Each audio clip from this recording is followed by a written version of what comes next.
This podcast is brought to you by Australia's LGBTQIA+ community media organisation, Joy. Keep Joy on air by becoming a member, a subscriber, or donate. Head to joy.org.au.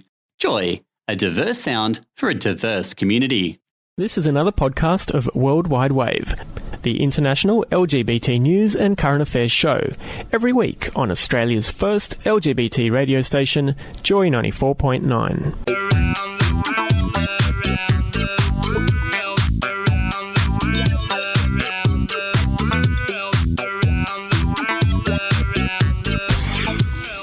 Surfing the globe, bringing you news, views, and current affairs for the LGBT community. This is the World Wide Wave.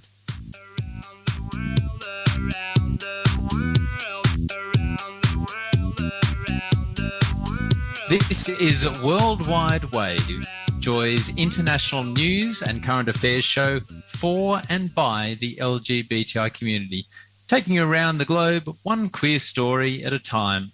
I'm Matt, and we're broadcasting once again from home at the moment, away from our brand new studios at the Victorian Pride Centre in St Kilda. But that won't stop us bringing you joy this latest lockdown. And tonight I'm excited to be joined on the World Wide Wave panel by Stefan. Good evening. And hello, Paul. Hello. Palestine has been plagued with wars and conflict. Despite being recognised by the UN as a sovereign state, with its capital being Jerusalem, the entirety of the Palestinian territory has been occupied by Israel since 1967. Nothing is easy in this country. And when you are different to what this conservative society sees as acceptable, that challenge reaches a whole new level. Yet, there is an openly queer voice leading the call for acceptance and change. Bashar Murad is a Palestinian singer, songwriter, and social activist based in East Jerusalem. His music talks about societal norms, the Israeli occupation, and LGBT+ rights in the Middle East. Murad's music is rooted in social activism, and he uses his music to overcome the pressure from growing up homosexual in an occupied territory. Here's the taste of what's coming up tonight. There are two equal counterparts, but here it's an occupation of one people over the other. And so that affects everyone, including the queer community. And I think it's what Palestinians suffer from is the division that has been imposed by the occupation. Receive LGBT news from around the world throughout the week. Like Worldwide Wave on Facebook now. War and conflicts are synonymous with Palestine, having been occupied by Israel since 1967. Dominating daily life, there has been little room to even talk about the existence of LGBT people. In Palestine, Section 152 of the Penal Code in Gaza criminalizes male consensual same-sex sexual activity and makes it punishable by up to 10 years in prison. And in 2019, activities of queer and feminist rights organization Al-Kaz were banned by the police. Bashar Murad is a queer Palestinian singer, songwriter, and a social activist. Bashar started his career by uploading covers of popular songs to YouTube, and he has just released his debut EP. We asked Bashar to tell us about growing up feeling different in his occupied land. Can you tell us a little bit what it was like for you growing up feeling different, being gay in an occupied territory and conservative society? So when you're born here in Palestine, you're automatically born into a system of occupation and oppression. And since the moment you are born, you know that you're less privileged than others in this country, which favors one people over the other. But then as I grew up, I started to realize that I was different, and I didn't know I was gay until much later, but I always had this feeling that there's something different. And so I felt like I had two different battles that I was fighting. One was fighting the occupation, and one was the battle of learning to love myself, despite the fact that I didn't see any other role models who were queer in my community. But of course, everything is related to the occupation, goes back to the occupation. Even the fact that maybe queer topics that we haven't progressed enough on queer issues has a lot to do with the occupation, and the fact that when you're under occupation, it limits your ability to progress and your ability to move forward socially. So for me, it's like this constant battle, or like constant battles that I'm fighting. How accepting are Palestinian families when it comes to sexuality? It's hard to really answer that because I don't like to make generalizations. But from my experience, there is a more, conservative general energy, let's say. But from my experience, growing up, I never heard anyone talk about being gay or gays existing even in Palestine. But as I got older,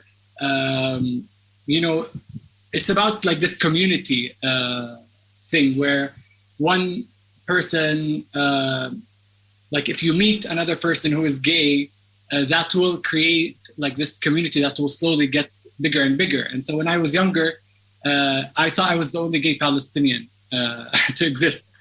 But then slowly I started coming out to my friends and creating this community of like-minded people. And to me, that's what matters more than like making a blanket statement about everyone.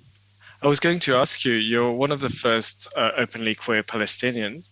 What difference would having an openly queer Palestinian made to you growing up? Yeah, I mean, like I said, when I was younger, I was always looking for a role model or someone who I could relate to. And I couldn't really find that in Palestinian or Arab entertainment and culture. And so I always turned to Western pop culture and looked at people like Madonna and Lady Gaga and Freddie Mercury and all these big iconic legends. And yeah, it would have made all the difference in the world because I would have found out sooner that I can be myself. I had to go through a lot to learn by myself that I could actually be who I am and live happily. Bashar Murad, Palestinian singer, songwriter and social activist, speaking to us from East Jerusalem on Joy 94.9. I think it's really hard for us in Australia to get an understanding of Bashar's situation and where it's come from. The Palestinian-Israeli conflict, the whole issue has been going on for years and years. So every generation, as he said, every generation is born into occupation, born into oppression. They kind of know no different. I think it's quite clear that it's not a conflict. It's and I think that's really important. It's an occupation. So in a conflict, the two parties are doing something, but this is completely overpowered by Israel and put in a different in a system where they have no rights. So I think that's as you said, this oppression is really day-to-day life. So it's not just war acts. It doesn't let you live your life really. It's quite clear that he is suffering under two battles, the occupation and then being different from the rest of society. And the occupation is this overbearing issue that just prevents queer issues from even being talked about, and you can't even start change without people being willing to talk about there being an issue at all. And it really shows the oppression, though, because in Israel, LGBTQ rights are there. And so it's within the same city that people are denied these things.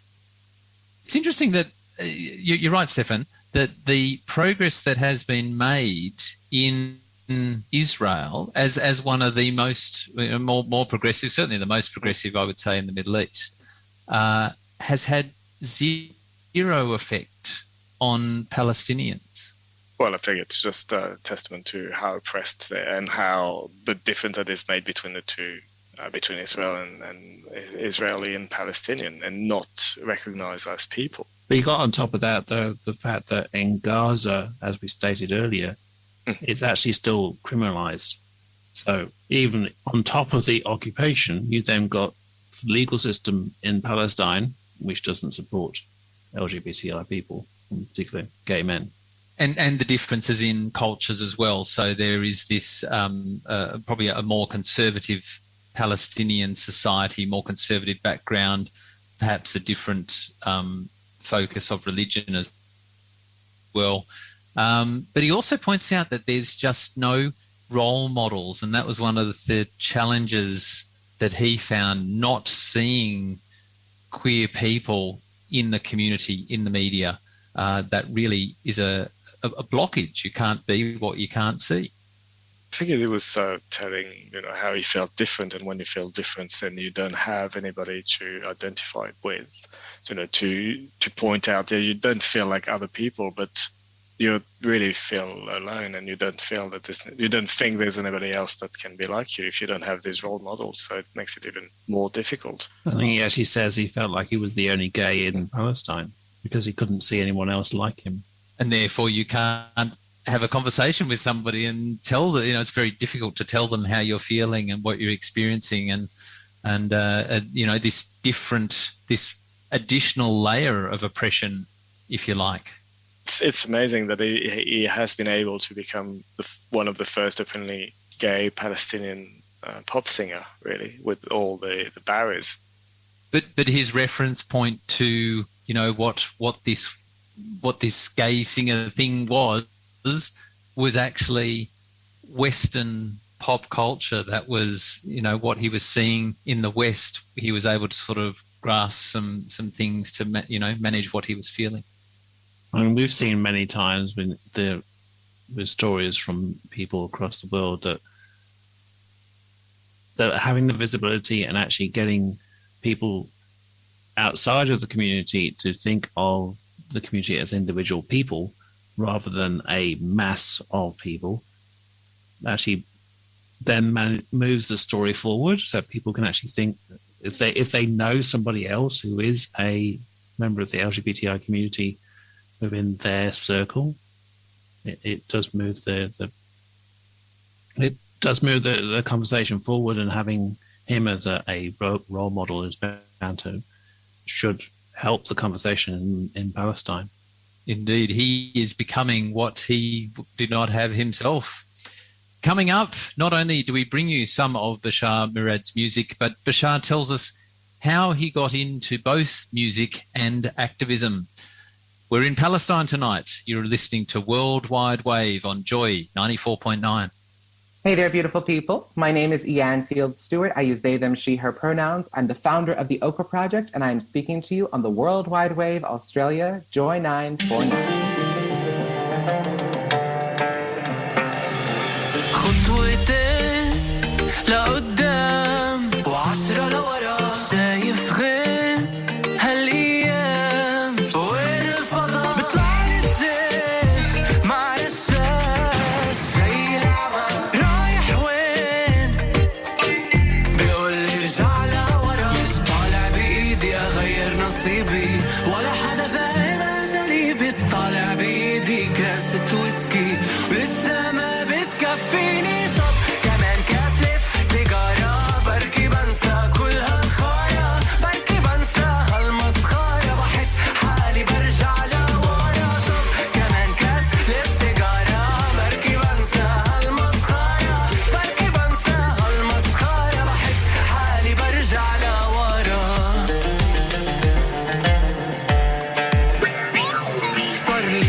في كتاب ما كل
our guest Bashar Murad's latest song, Mascara, a song about Palestinian freedom. And even though we are currently broadcasting outside the studios, you can still message us on Facebook. Search Worldwide Wave or our little shortcut, W3 on Facebook. You can send us messages, and if you follow us, we'll also send you LGBT stories from across the globe right throughout the week. At the time that Queen, the rock group, not the person, was at the top of the charts, the idea that Freddie Mercury was gay was seen as a scandal driven by the media. Today, LGBTI singers top the charts, like Ricky Martin, Ollie Alexander, and Australia's own Troye Sivan. Not only do they have a stage to raise issues and talk about their experience through their songs, but they also provide visibility for LGBTI people. Our guest tonight, Bashar Murad, did not have any queer role models to look to in his singing career, but in becoming Palestine's first openly queer singer, he has in fact become a role model himself. We asked Bashar how he first got into music and what he conveys through his music. So I was really lucky because I was born into a musical family. My dad founded a group called Sabreen in 1980. Sabreen means patient ones. And it was a very iconic Palestinian band. It was one of the first alternative groups. And I was born into the peak of that band. So I was always just like, my dad would always carry me with him to the studio or to the concerts or just like having artists and musicians around all the time. And so I was really lucky to have found music as a tool for escape and for therapy and for self-exploration from a very young age. And so, yeah, that's how I started. And there's a lot of social activism in your music as well, but what came first, the social activism or the singing? No, I think the singing, always. But I guess singing, I mean, I don't like do it with a purpose of social activism. I just feel like it comes naturally. And singing was like this tool that helped me discover and explore myself. And that included like social issues that I explored about gender equality and marriage and stuff. And so it kind of automatically like came together. But singing, definitely. I was singing since I was like in my mom's room. And why is it important to you to use your songs to raise issues and talk about these issues? I think because it's hard. I mean, I live in Jerusalem and I experience firsthand what happens here. And then when I think of people in other places in Palestine who go through even more hardships than I do, I first of all, it makes me feel guilty to just go out and sing just random pop songs about nothing.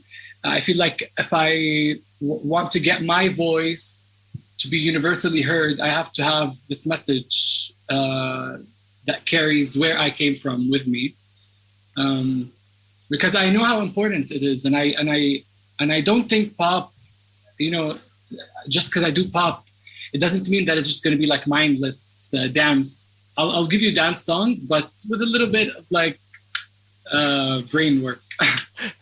Yeah, that's a good way of putting it. From East Jerusalem, that's singer and activist Bashar Murad with us on Joy 94.9. I love the fact that the name, he comes from a musical family, but the name of the band I think is very pertinent. The Patient Ones.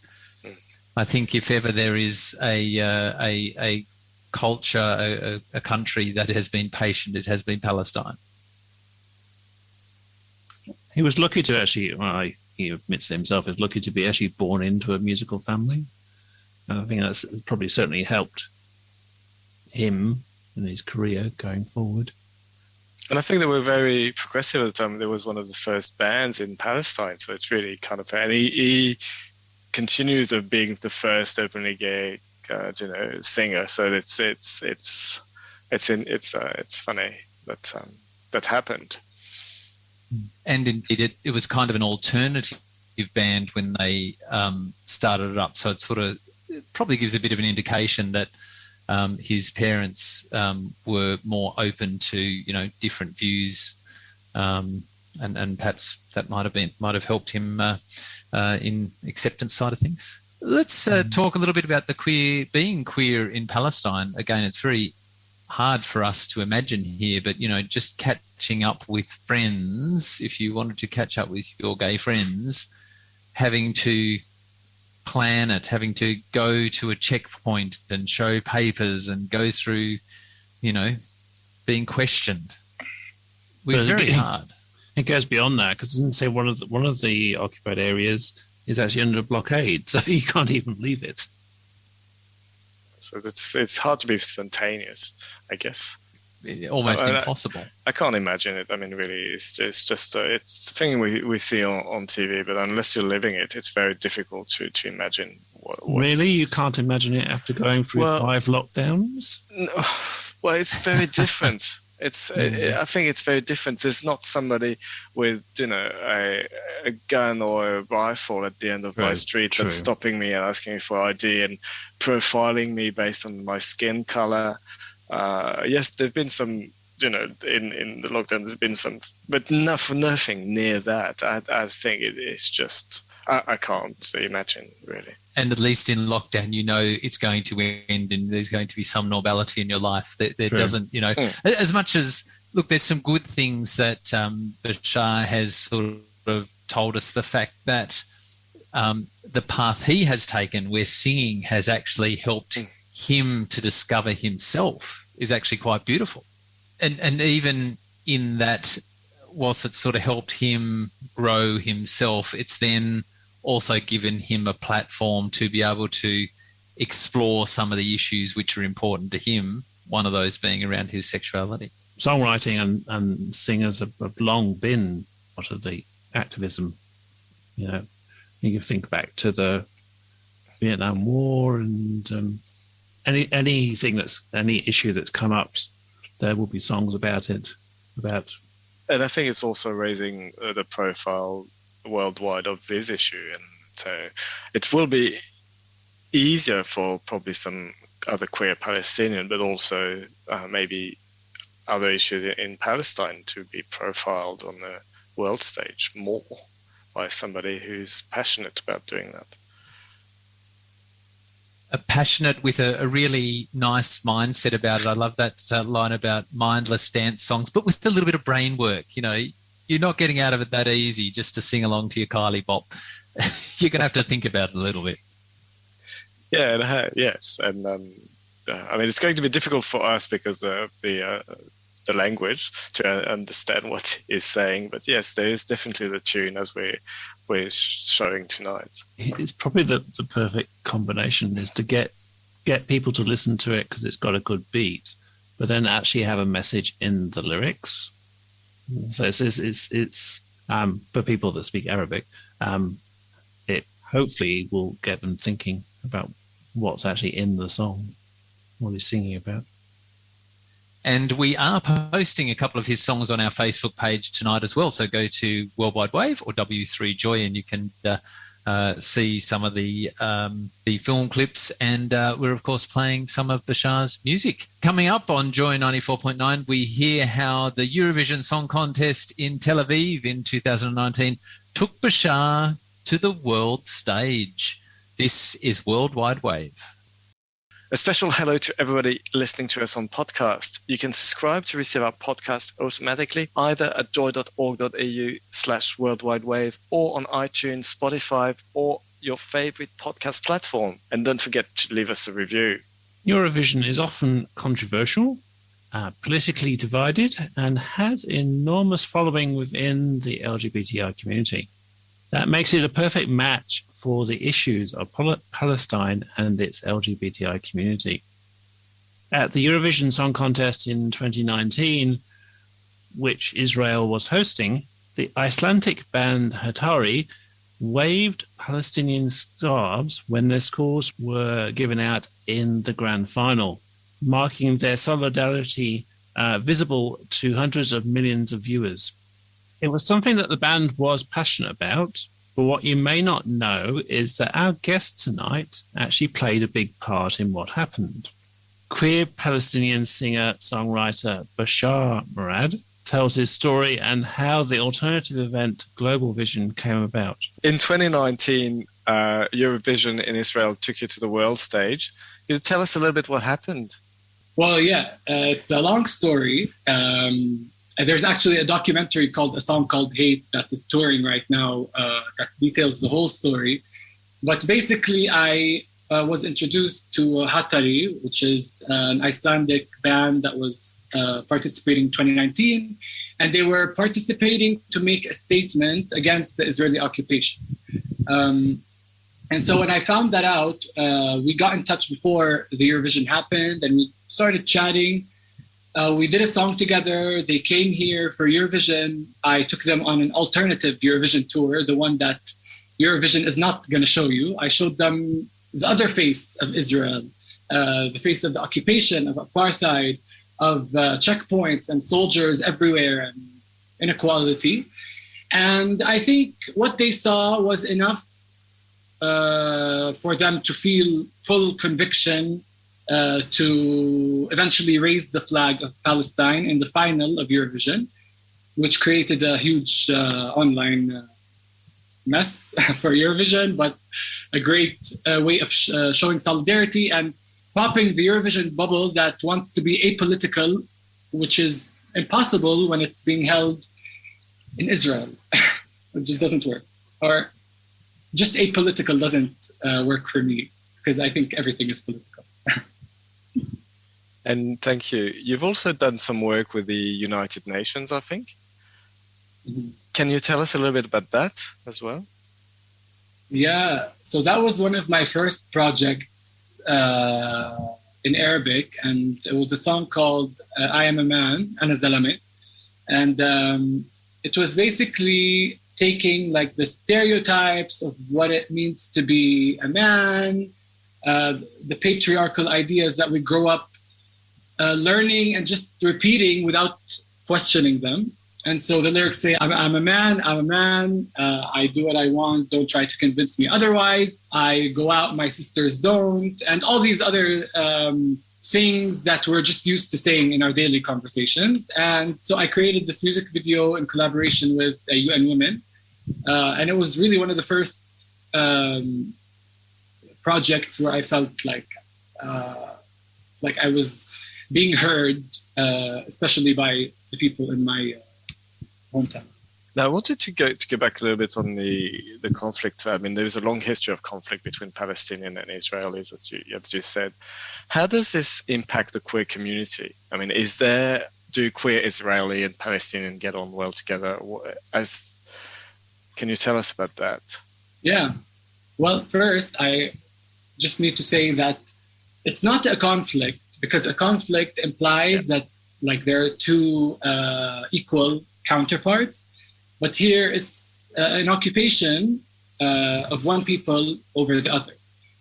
And so that affects everyone, including the queer community. And I think it's what Palestinians suffer from is the division that has been imposed by the occupation, including the queer community. So here I'm in Jerusalem. I'm separated by checkpoints with my friends in Ramallah, which is a 10-minute drive, but with a checkpoint, it could be an hour. I can't go to Gaza because there's a siege, and people in Gaza can't come back. So for the queer community and all Palestinians, it is hard for us to find spaces where we can meet together and where we can create these communities. Everyone is like functioning on their own in these little islands. And it's very sad because like I believe in the power of numbers and the power of coming together. And that's what Israel doesn't want us to do. It wants to separate us and just put us all into like these different places. And it just hinders us from moving forward and reaching the fullest potential.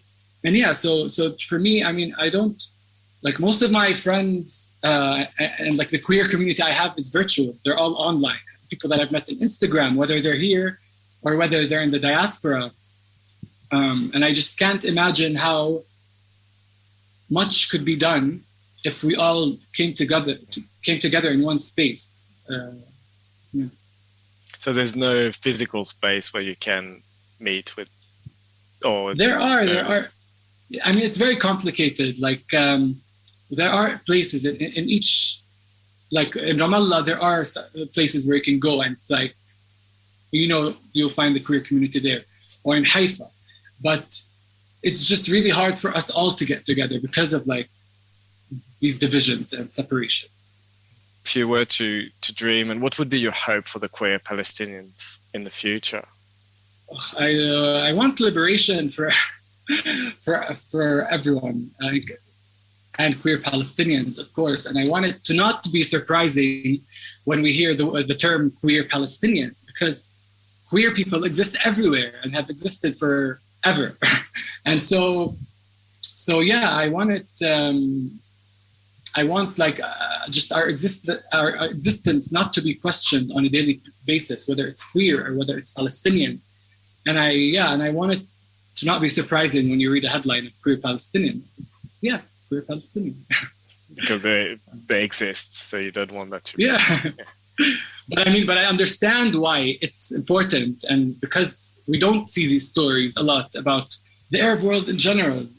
We're only just used to seeing stories of like sadness, or like that's usually when the rest of the world wants to talk about us. It's when there is a disaster, or when they want to make us like seem like barbaric, or like to feed into the stereotypes of the world. And this is why I appreciate that you're sharing your platform.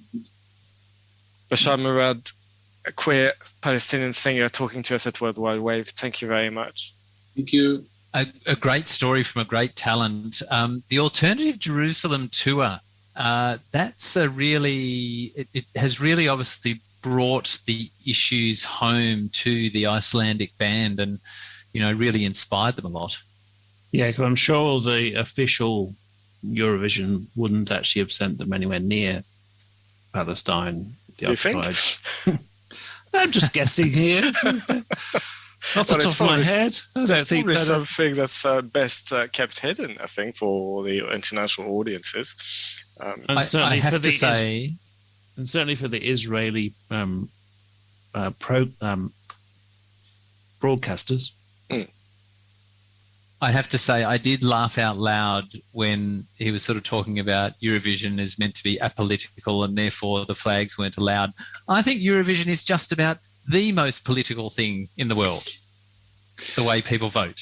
The way people vote, yes, but the actual competition itself is supposed to be apolitical. It's not supposed to have anything that's overly political, and hence why Belarus was knocked out this year, was disqualified in this year's competition.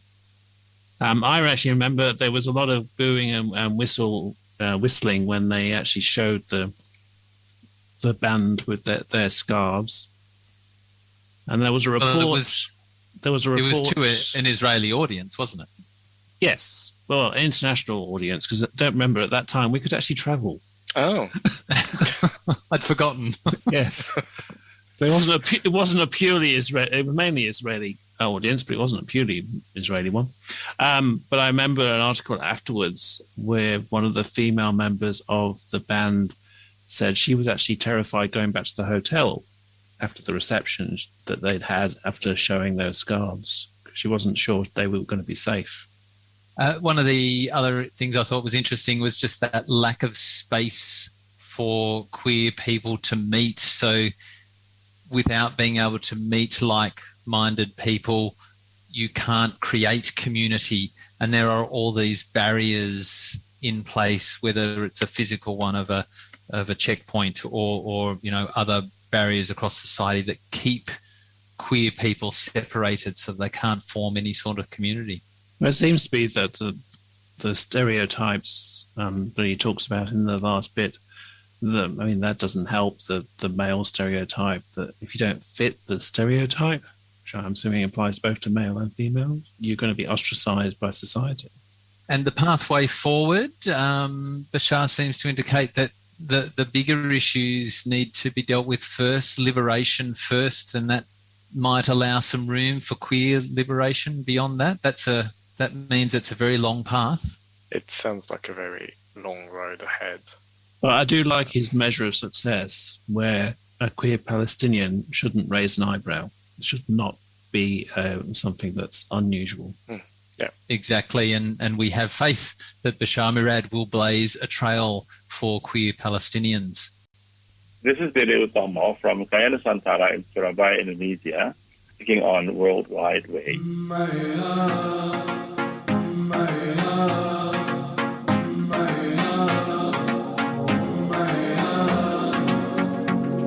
كنت دايما خايف من حالي، خايف من كل اختلافاتي، بنادي وبنادي ما وصلت الرسالة، لحالي بحكي مع خيالي.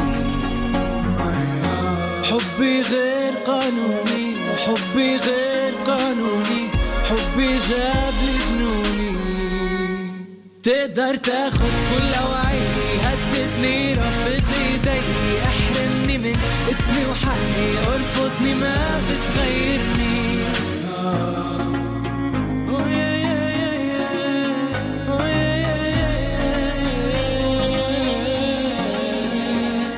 كنت دايما تشوش لي افكاري، صوتك عاش في راسي. اليوم انا ماشي، اذا بتنساني انساني، صوتي بعيش بالاغاني. حبي غير قانوني، حبي غير قانوني، حبي جاب لي جنوني. حبي غير قانوني، حبي غير قانوني، حبي جاب لي جنوني. تقدر تاخد كل وعي، هددني ربط ايدي، احرمني من اسمي وحقي، ارفضني ما بتغيرني. تقدر تاخد كل وعي، هددني ربط ايدي، احرمني من اسمي وحقي، ارفضني ما بتغيرني.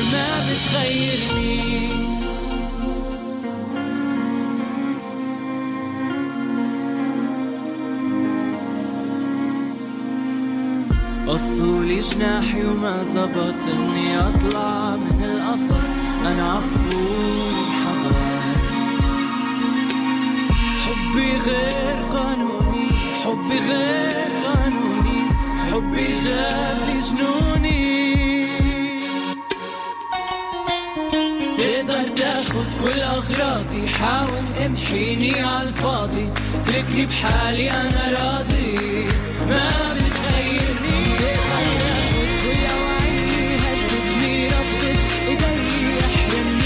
اسمي وحقي، ارفضني ما بتغيرني.